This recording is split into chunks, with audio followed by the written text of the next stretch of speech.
Not every battle is worth swinging a sword. Sometimes the strongest thing you can say is nothing. Silence isn't weakness. It's strategy. And if you know when to use it, you can save your relationships, your reputation, and your peace of mind. Let's talk about the 5 situations where your best move is to keep your mouth shut. When emotions are high, our mouths move faster than our minds. You've been there. I've been there. Somebody says something that hits you right in the pride, or maybe in that soft spot you don't like to admit exists. And suddenly you're firing back without even realizing it. It feels good in the moment, doesn't it? That rush of getting the last word, making the point, defending yourself. But then about an hour later, or maybe even just 5 minutes later, you start replaying what you said and wish you could reach back in time and grab those words before they left your lips. Here's the truth. Words are like toothpaste. Once they're out, you can't shove them back in. And when we're angry, we squeeze way too hard. That's why silence in the heat of the moment is one of the smartest plays you can make. It's not about letting someone win the argument. It's about not letting your emotions hand over the microphone to the worst version of yourself. Because here's what happens when emotions run the show. Logic gets pushed to the back row. Your brain is wired to protect you, but in fight or flight mode, it's terrible at protecting your relationships. The part of you that thinks about consequences goes dim, and the part of you that thinks, I'll show them, gets the spotlight. That's when we start using words as weapons, sharp enough to cut someone else, but also sharp enough to cut us right back later. Now, I know what some people are thinking. Well, if I stay silent when I'm angry, doesn't that make me weak? Not even close. You know what's actually weak? Needing to react right away because you can't control yourself. Strength isn't about volume. It's about control. And in that moment, silence is control. It's you telling yourself, I run this mouth, not my anger. Sometimes the best comeback is no comeback at all, at least not yet. Silence gives you the breathing room to decide if the thing you're about to say is actually worth saying. It's like pressing pause on a movie before you hit send on the wrong scene. And that pause, it changes everything. Because what you'll find is that 90% of those angry responses don't need to be said at all. The problem either solves itself or you realize the thing you were about to fight over didn't deserve the energy in the first place. Let me give you a quick example. Say someone at work calls you out in a meeting, maybe unfairly, maybe even in front of the whole team. Your chest tightens, your brain goes red, and you can feel a reply bubbling up. If you let that anger speak for you, you're going to say something that sounds like you're defending yourself, but really it'll sound defensive. It won't make you look strong. It'll make you look rattled. But if you breathe, stay silent, and just let them finish. 2 things happen. 1, you keep your composure. And 2, everyone else in the room gets to see you as calm, measured, and above the drama. Later, when the emotions have cooled, you can address it privately, directly, and without the adrenaline doing the talking for you. Another benefit of silence when emotions are high is that it forces the other person to carry the weight of their words. People expect a reaction. They expect you to swing back. When you don't, it creates this unexpected space where their own words echo back to them. Sometimes that alone is enough to make them realize they went too far without you having to say a single thing. And look, I'm not saying you should never express your emotions. I'm saying pick the moment. When you feel the heat rise in your chest, when your voice wants to leap out before your brain is ready, that's the moment to clamp it shut. Give yourself a cooling off period, 5 minutes, 5 hours, maybe even a full day if you need it. You'd be amazed how much perspective you gain when you let your emotions pass through before you speak. Silence in those moments isn't about hiding. It's about protecting your peace, your relationships, and your credibility. Because here's the reality: people rarely remember the details of the argument, but they will always remember how you handled yourself in it. Did you lose it or did you hold it? Silence in those heated moments will make sure you're remembered for the right reason. So the next time you feel your emotions climbing that ladder and your mouth reaching for the rung right above it, stop, step back, let the fire burn out before you add any more fuel. Sometimes the smartest thing you can say is nothing at all.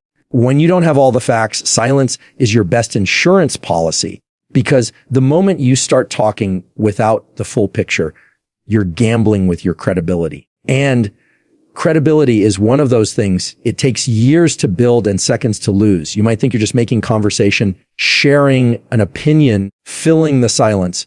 But if it turns out you were wrong, suddenly you're not just wrong, you're wrong loudly. And people remember that. Here's the tricky part. Our brains don't like not knowing. There's this itch to fill in the blanks, to connect the dots ourselves. We hear part of a story and we think, okay, I know where this is going. And then we start sharing our take on it like it's gospel. But those missing details, they're like the twist at the end of a movie. If you speak too soon, you end up looking like you didn't even watch the whole thing. Think about how many arguments, misunderstandings, and even broken relationships happen because somebody reacted before they had the full truth. They heard something third hand, took it as fact, and then charged into a conversation or a text thread ready to set the record straight, except the record wasn't straight. They were working off a bootleg copy. Silence in that moment isn't avoidance. It's discipline. It's choosing to hold back until you're sure. And that doesn't just protect you from looking foolish. It protects the other person from unnecessary harm. Because once words are out there, even if you apologize later, the sting doesn't just disappear. If you've ever been on the receiving end of that kind of premature judgment, you know how it feels. Someone assumed the worst, ran with it, and by the time the truth came out, it was too late. Damage done. There's a phrase I like to use: slow is smooth, smooth is fast. The slower you are to speak without facts, the smoother your conversations will be. And in the long run, the faster you'll be able to solve problems without creating new ones. If you're always rushing to fill the silence, you're playing speed chess with your reputation, and that's a game you can lose in a single move. Now, let's be honest. Sometimes the pressure comes from outside. Someone corners you with a question. What do you think happened? Whose side are you on? They want an immediate opinion. And it feels awkward to say, I'm not sure yet. But that little sentence is one of the most powerful tools you can use. It tells people you care enough to get it right before you speak. It tells them you value truth over performance. And believe me, that earns more respect than pretending you know everything. Let's say you're at work and there's a situation, maybe a big decision that's being discussed, and people are throwing around numbers, scenarios, possible outcomes. You could jump in early, try to sound decisive, make a call right there in the moment, or you could say, let's get the rest of the information first. That's not indecision. That's leadership, because leaders don't guess, they guide. And you can't guide people to the right place if you're standing on the wrong map. Sometimes not having all the facts doesn't just mean you're missing details. It means you might be missing context. And context changes everything. A sentence said in anger means something different than the same sentence said in fear. A decision made under pressure means something different than the same decision made with time to think. If you speak before you have that context, you risk reacting to a version of reality that doesn't even exist. I can tell you from experience, the fastest way to lose trust is to speak confidently about something and then be proven wrong. The fastest way to gain trust is to be the one person in the room who isn't afraid to say, I don't know yet. That's not a weakness. That's the confidence of someone who doesn't need to perform for approval. So the next time you're tempted to fill the gap with your guess, remember, silence isn't you doing nothing. Silence is you waiting for the truth to catch up to the conversation.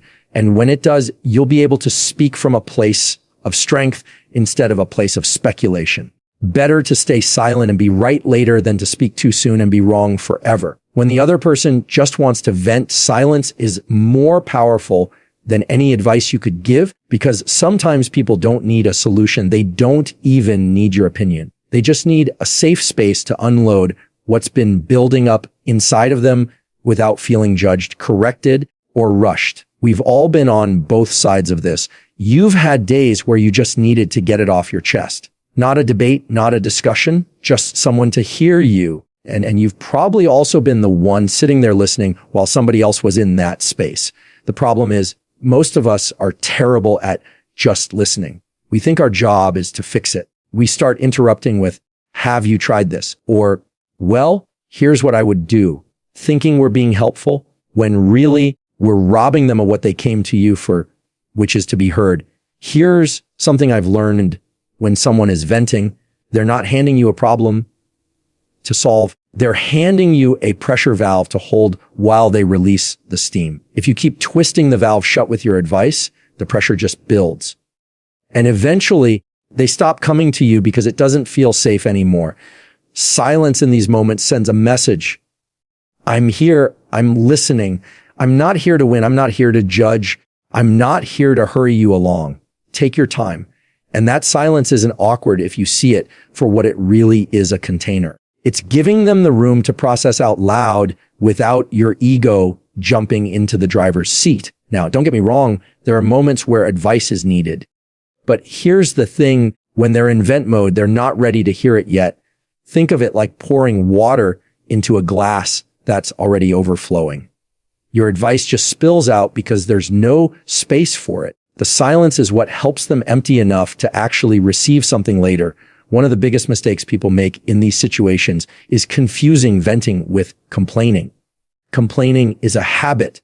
Venting is a release. And often you can't tell which one it is until after they've finished. That's another reason silence works so well. You're not jumping in prematurely and labeling them as negative or dramatic. You're just giving them the space to work through whatever it is in their own time. Think about a time when you were upset and someone interrupted you with a solution 5 seconds in.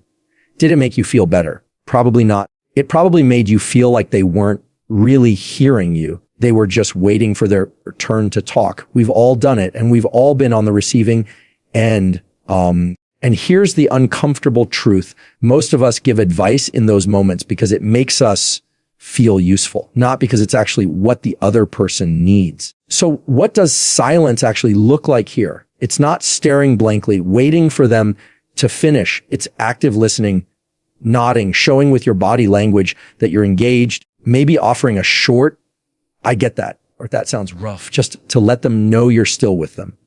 But you're not hijacking the conversation with your own story or your own solutions. You're letting them steer until they've said what they need to say. And something interesting happens when you do this. Most of the time, they'll eventually stop, take a breath, and say something like, so what do you think? That's your opening. That's the moment when they're actually ready for your input.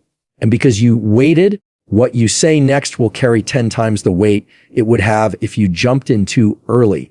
The people in your life will remember how you handled them in their moments of overwhelm. Did you let them breathe, or did you make it about you? Silence is a gift you can give without spending a dime, and yet it's one of the rarest things people offer each other. So the next time someone starts venting, resist the urge to fix it, top it, or redirect it. Just be the safe place they can let it all out, because sometimes the most helpful thing you can do is nothing at all. Not every invitation to speak is worth accepting. And sometimes a question isn't a question, it's a trap. The thing about traps is they're not always obvious. They're not just somebody asking you something they already know the answer to. A trap can be any question that's designed to pull you into a fight, bait you into overreacting, or get you to say something that can be used against you later. You've probably experienced this. Someone throws a little verbal grenade your way. So do you still think you were right about that? Or are you even capable of handling this? It's not curiosity, it's provocation.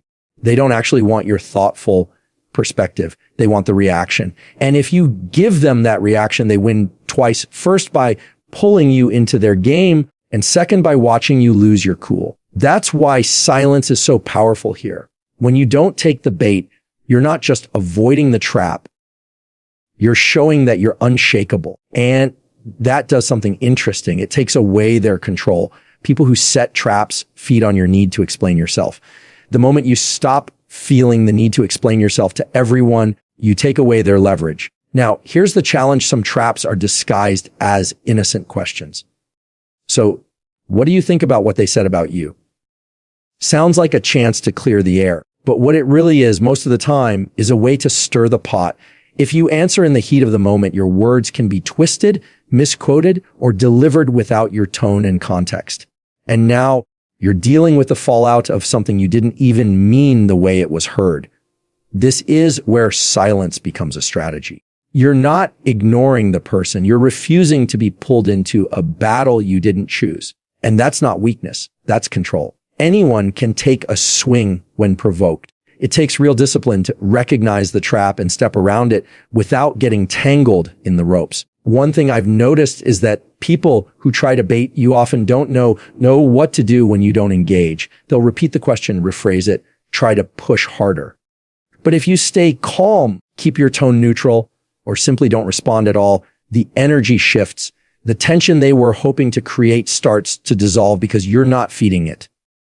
And the best part, you get to walk away without a single word that can be twisted or taken out of context. Sometimes the trap isn't set by someone else. It's set by the situation. A heated group conversation, a high-stakes meeting, a family gathering where you know certain topics will light a fire. The trap here is the environment, not the individual. And in these situations, staying silent can be even harder because part of you wants to set the record straight or stand your ground. But here's the thing, you can stand your ground without opening your mouth. Presence is powerful. Not engaging doesn't mean you've surrendered. It means you've chosen the higher ground. This doesn't mean you never answer tough questions. It means you pick your moment. You decide if the timing, the place, and the company are right for the truth you want to speak.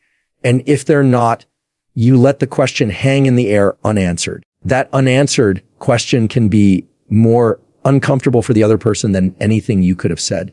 It's about protecting your peace, but it's also about protecting your words. Once they're out, they can be replayed, twisted, or exaggerated. But silence can't be misquoted. And that's why it's such a powerful tool when you sense someone is trying to corner you. So when the bait comes, and it will, pause. Ask yourself, if I answer this right now, who benefits? If the honest answer isn't you, then maybe the best move is no move at all. Because sometimes the smartest answer you can give is none. If your words aren't going to add value, silence is the better choice. And I don't just mean value as in sounding smart or insightful. I mean value as in making the moment better, clearer, calmer, or more productive than it was before you opened your mouth. If what you're about to say doesn't move the conversation forward in a meaningful way, then maybe it's not worth saying at all. The thing about talking just to talk is that it can feel harmless. A comment here, a quick jab there, a little side remark to lighten the mood.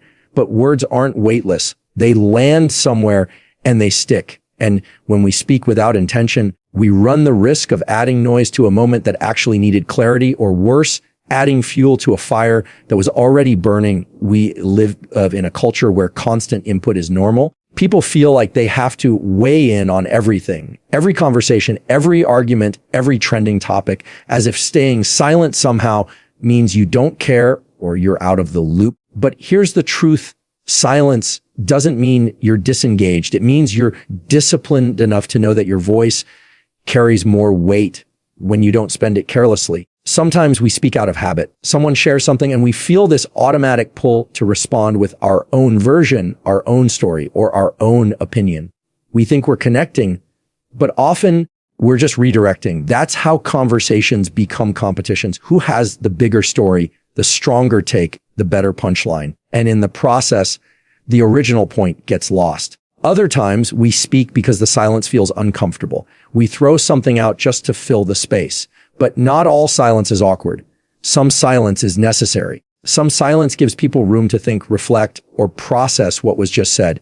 When you rush to fill that space with words that don't matter, you take away that opportunity. There's also the danger of speaking without fully thinking. When you speak before your mind catches up, you often say things you don't fully mean or can't fully stand behind. And once those words are out, you can't take them back. People don't get to rewind your tone or reread your intentions. They only hear what was said and they'll judge you by it. That's why adding value isn't just about speaking the truth. It's about speaking it in the right way, at the right time, for the right reason. Here's something to think about. When you look back at the conversations you regret, how many of them would have been better if you just said less? We don't usually regret the things we didn't say. We regret the things we did say, the sarcastic comment, the unnecessary opinion, the overshare, the joke that didn't land. If you can train yourself to pause and ask, is this going to make things better or just make me feel better for a second? You'll save yourself a lot of clean up later. Choosing silence in these moments doesn't mean you're holding back who you are. It means you're curating your words so that when you do speak, people know it's worth listening. You're not just adding to the pile of sound. You're adding something that actually matters. And the beauty of this is that it builds trust. When people know you're not going to waste their time with fluff, they pay more attention when you do have something to say. Your silence becomes part of your credibility. Your restraint becomes part of your influence. So when you find yourself in a situation where you're not sure if your words will bring any real value, give yourself permission to say nothing. Let the moment breathe. And when you do decide to speak, make sure your words are something you'd be proud to have remembered. Because if your words won't add value, they don't need to be added at all. Silence isn't about avoiding life. It's about mastering it in moments of high emotion, when the facts aren't clear, when someone just needs to vent, when the bait is in front of you, or when your words won't add real value. Silence is